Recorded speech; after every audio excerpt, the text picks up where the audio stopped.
वक्फ कानून के खिलाफ आज सुप्रीम कोर्ट में 10 याचिकाओं पर सुनवाई। दोपहर 2 बजे सुनवाई होगी। सीजेआई खन्ना समेत 3 जजों की बेंच के सामने सूचीबद्ध अब तक 35 से ज्यादा याचिकाएं दाखिल।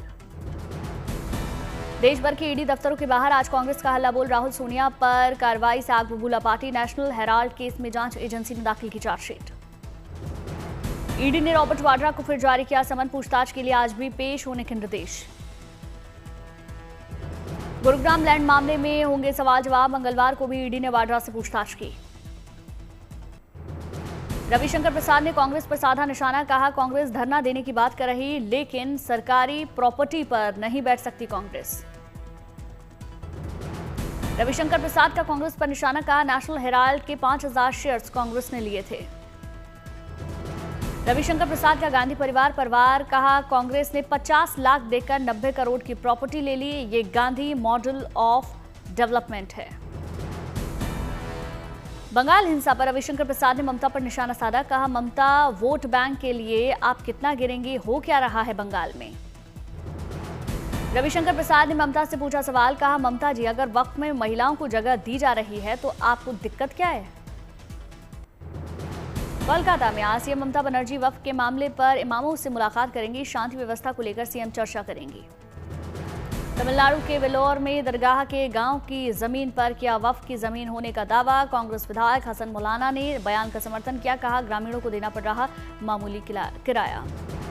कांग्रेस विधायक के बयान पर बीजेपी विधायक वंथी श्रीनिवासन ने कहा पलटवार। कहा, देश में सामने आए ऐसे कई मामले, इसीलिए सरकार लाई नया वक्फ कानून। कर्नाटक सरकार के मंत्री जमीर अहमद ने कहा, कर्नाटक में नहीं लागू होने देंगे वक्फ कानून। बीजेपी ने किया पलटवार। कहा, जहीर को लगता है वो पाकिस्तान में है।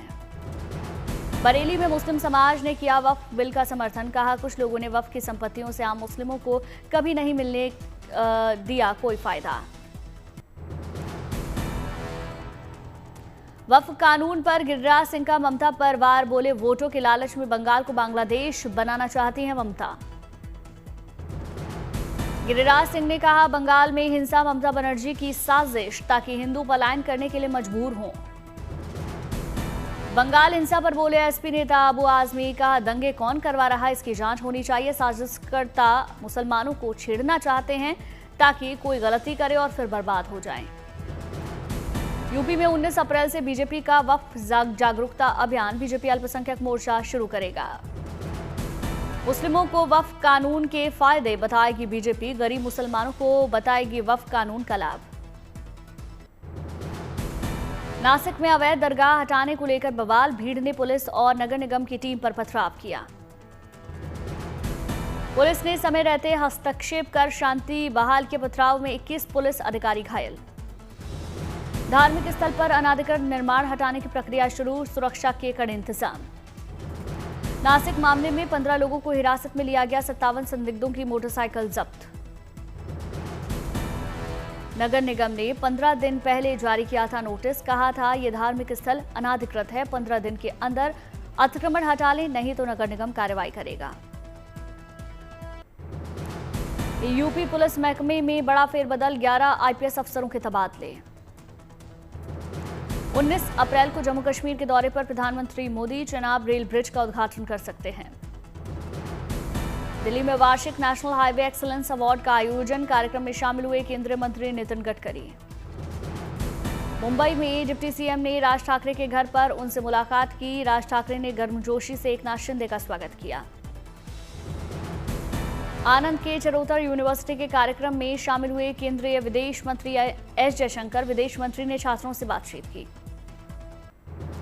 माजुली में बोका बिहू पर देखी अनोखी परंपरा। एक दूसरे पर मिट्टी लगाकर लोगों ने मनाया बोका बिहू।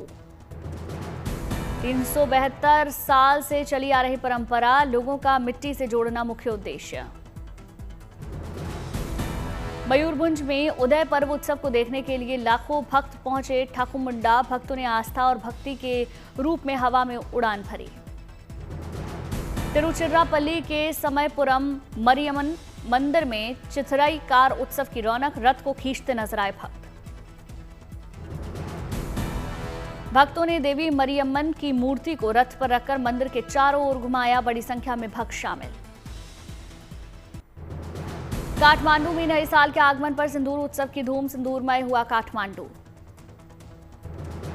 सिंदूर उत्सव में देवी देवताओं की मूर्तियों की निकाली गई भव्य शोभा यात्रा, भक्ति गीतों पर झूमकर लोगों ने नए साल का स्वागत किया।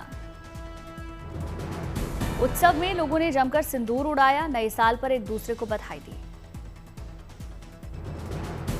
पुरी में जगन्नाथ की रथ यात्रा की तैयारियां तेज, बैठक में कई मुद्दों पर चर्चा हुई। हरदोई को सीएम योगी ने कई परियोजनाओं की सौगात दी, 650 करोड़ रुपए की 729 विकास परियोजनाओं की आधारशिला रखी। जयपुर में 76वें राजस्थान पुलिस स्थापना दिवस समारोह का आयोजन, सीएम भजनलाल शर्मा शामिल। सीएम भजनलाल ने ली सेरेमोनियल परेड की सलामी, शहीद जवानों को श्रद्धांजलि दी। कोलकाता में ट्रांसजेंडर एसोसिएशन ने धूमधाम से मनाया 18वां राष्ट्रीय ट्रांसजेंडर दिवस, कई ट्रांसजेंडर्स को सम्मानित किया गया। रतलाम में 7वें अखिल भारतीय सम्मेलन का आयोजन, एमपी के सीएम मोहन यादव शामिल हुए। अगरतला में वर्षा वरण वर्षा विदाई कार्यक्रम का आयोजन, त्रिपुरा के सीएम माणिक साहा ने शिरकत की। मुंबई में डिप्टी सीएम देवेंद्र फडणवीस ने सड़क से जुड़े कार्यों का निरीक्षण किया, अधिकारियों को निर्देश दिए। देहरादून में सीएम पुष्कर सिंह धामी ने कैबिनेट बैठक की, मंत्रियों के कामों का जायजा लिया। पटना में निषाद राज गुजा जयंती के मौके पर नौका दौड़ का आयोजन हुआ, दौड़ देखने के लिए गंगा किनारे बड़ी संख्या में लोग जुटे। दिल्ली के कमला बाजार में एक नई पहल, क्यूआर कोड स्कैन करके अब लोगों को मिलेगी नजदीकी सुलभ शौचालय की जानकारी, महिलाओं के लिए सुरक्षित सैनिटाइजेशन सुनिश्चित करना है उद्देश्य। दिल्ली के लक्ष्मीबाई कॉलेज के प्रिंसिपल ने क्लासरूम की दीवारों पर लगवाया गोबर, कमरे को ठंडा रखने के लिए गोबर का इस्तेमाल किया। भिवंडी की पीली स्कूल में अचानक से आग लगी, अहम दस्तावेज जलकर राख हुए, लोगों ने जांच की मांग की। गोधरा के पंचमहल में स्क्रैप मार्केट में आग लगी, लाखों का सामान जलकर खाक। रामगढ़ मार्केट में भीषण आग लगी, धू धू कर जली दुकानें, लाखों का नुकसान। रोहतास पुलिस को बड़ी कामयाबी मिली, गुप्ता धाम से चोरी हुई प्राचीन मूर्तियों को बरामद किया, 4 चोर जिन्हें गिरफ्तार किया गया। इंदौर में पुलिस ने बड़ी कार्रवाई की, नकली नोट छापने वाले 5 बदमाशों को गिरफ्तार किया, नकली नोट बरामद।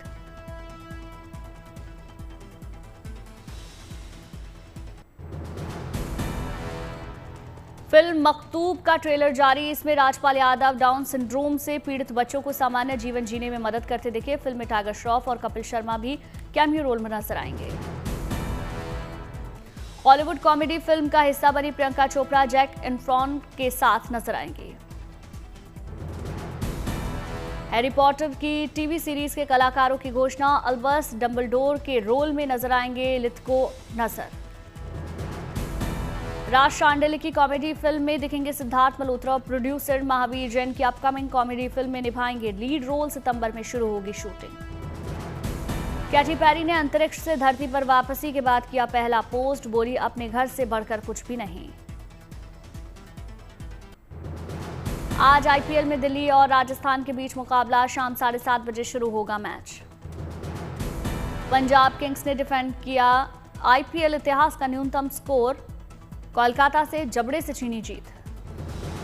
पंजाब की टीम पहले खेलते हुए 112 रन बनाए लक्ष्य का पीछा करने उतरी, कोलकाता की टीम ने महज 95 रन बनाए। पंजाब के खिलाड़ी युजवेंद्र चहल ने 4 विकेट लेकर पलटा मैच, यानसन ने लिए 3 अहम विकेट।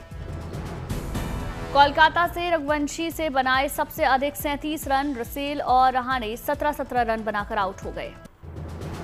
चाईबासा में सुरक्षा बलों ने नष्ट किया नक्सलियों का बंकर, 5 आईडी भी सुरक्षा बलों ने बरामद किए।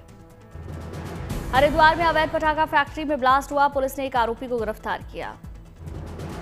दक्षिण 24 परगना में पुराने बकरा इलाके के कई ठिकानों पर ईडी ने छापेमारी की, कार्रवाई के दौरान कड़ी सुरक्षा व्यवस्था मौजूद रही। दिल्ली में अशोक पार्क मेन में बनी 382 झुग्गियों पर चला प्रशासन का बुलडोजर, कड़ी सुरक्षा व्यवस्था के बीच कार्रवाई।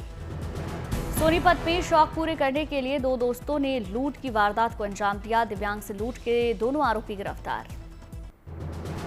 जमुई में स्कूल में रील बनाने के लिए छात्र ने पंखे को टेढ़ा किया, रील वायरल होने पर शिक्षा विभाग ने प्रिंसिपल से जवाब मांगा। संभल में सरकारी गाड़ी में ढोए गए बाराती, ट्रैफिक पुलिस ने गाड़ी को सीज किया। नासिक में शिवसेना उद्धव गुट ने बीजेपी को घेरने के लिए निकाली विशाल बाइक रैली में संजय राउत शामिल। अमृतसर में वारिस पंजाब के अध्यक्ष अमृतपाल सिंह और पपलप्रीत सिंह को पुलिस ने कस्टडी में लिया।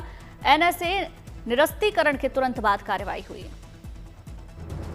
फरार अपराधियों की लिस्ट में मुख्तार अंसारी की पत्नी अफशा अंसारी का नाम शामिल। सूची में कुल 29 नामों का नाम सामने आया। दिल्ली में श्रमिकों के मासिक वेतन में हुआ इजाफा। अशिक्षित श्रमिकों को 18,066 की जगह 18,456 मिलेंगे। अर्धकुशल श्रमिकों को 19,929 की जगह 20,371 मिलेंगे। कुशल श्रमिकों को हर महीने 22,411 रुपए, स्नातक और उससे ऊपर की योग्यता रखने वालों को 23,836 रुपए। दिल्ली सरकार के मंत्री पंकज सिंह ने कहा, ईवी पॉलिसी के लिए पूरा मंथन किया, कोई ऑटो बंद नहीं होगा, सब चालू रहेगा। दिल्ली में मंत्री आशीष सूद ने बड़ी घोषणा की। बताया कि कैबिनेट ने फैसला किया कि 1984 दंगों के पीड़ित वकीलों के चैम्बरों और किसानों के लिए बिजली सब्सिडी जारी रहेगी। यमुना की सफाई के लिए सरकार लगातार काम कर रही। पर्यावरण विशेषज्ञ ने कहा, यमुना को लेकर दिल्ली पोल्यूशन कंट्रोल कमेटी की रिपोर्ट में गड़बड़।